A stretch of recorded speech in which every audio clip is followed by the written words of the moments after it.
عن أبي هريرة رضي الله تعالى عنه قال قال رسول الله صلى الله عليه وسلم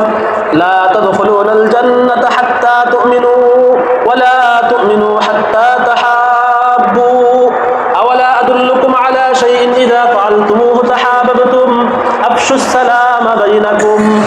حضرت أبو هريرة رضي الله تعالى عنه থেকে বর্ণিত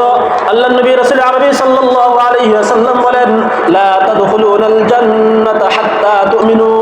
লা তাদখুলুনাল জান্নাহ তোমরা জান্নাতে যাইতে পারবে না তোমরা জান্নাতে প্রবেশ করতে পারবে না হাত্তা তুমিনু যতক্ষণ পর্যন্ত না তোমরা মুমিন হতে পারো ওয়ালা তুমিনু হাত্তা তাহাব্বু